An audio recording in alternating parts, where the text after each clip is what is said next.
आपने ऐसे असुरों एवं राक्षसों के बारे में सुना होगा जो देवताओं से वरदान पाकर शक्तिशाली बने, किंतु इतिहास में कई ऐसे राक्षस भी हुए हैं जो बिना वरदान के भी बहुत ज्यादा शक्तिशाली थे, जिन्हें परास्त करने के लिए स्वयं त्रिदेव यानी ब्रह्मा, विष्णु, महेश को छल करना पड़ा।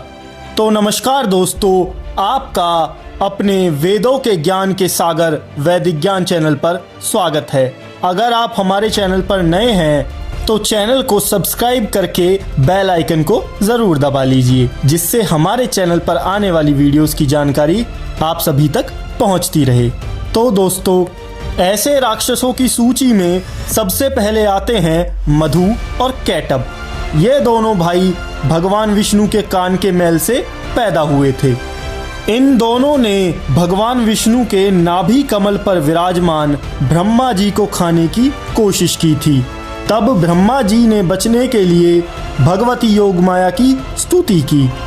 भगवती योगमाया ने भगवान विष्णु के हृदय और नेत्रों से बाहर आकर मधु और कैटब को माया से मोहित कर दिया और बाद में भगवान विष्णु ने अपना आकार बहुत बढ़ाकर उन दोनों को अपनी जांघों पर रखकर मार दिया।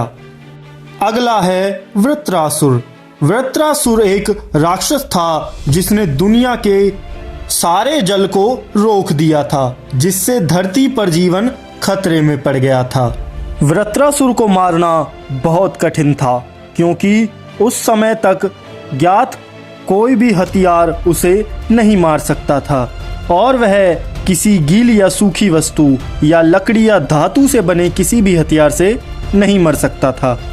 तब लोक कल्याण के लिए ऋषि दधीची ने अपना बलिदान दिया और उनकी अस्थियों से वज्रास्त्र का निर्माण हुआ।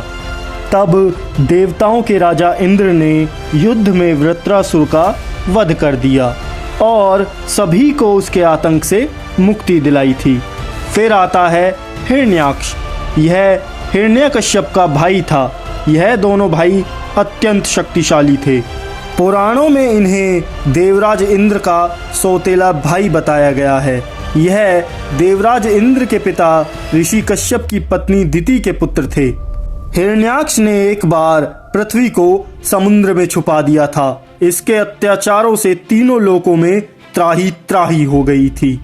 तब भगवान विष्णु ने वराह अवतार लेकर हिरण्याक्ष का वध किया और पुनः पृथ्वी को उसके स्थान पर स्थापित किया। इस सूची में अगला है शिव पुत्र जालंधर, जिसे जलंधर भी कहा जाता है।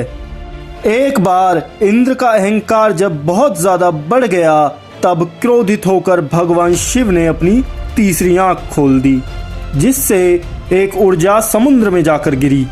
उस ऊर्जा से एक बालक का जन्म हुआ। जल में जन्म लेने के कारण उसका नाम जलंधर पड़ा। जलंधर इतना शक्तिशाली था कि उसने इंद्र समेत सभी देवताओं को परास्त कर तीनों लोकों पर अपना आधिपत्य कर लिया था। जलंधर का विवाह कालनेमी की पुत्री वृंदा से हुआ था। जलंधर की जीत का श्रेय उसकी पत्नी वृंदा के पतिव्रत को ही जाता है, क्योंकि जब जलंधर युद्ध में जाता था तब उसकी जीत के लिए उसकी पत्नी पूरे अनुष्ठानों के साथ अपने आराध्य भगवान विष्णु की पूजा करती थी। जब जलंधर का आतंक बहुत ज्यादा बढ़ गया तो भगवान विष्णु ने जलंधर का रूप धारण कर वृंदा के महल में प्रवेश किया, जिससे वृंदा पूजा पाठ से उठ गई और उसका संकल्प टूट गया। तब महादेव ने जलंधर से युद्ध कर उसका वध कर दिया।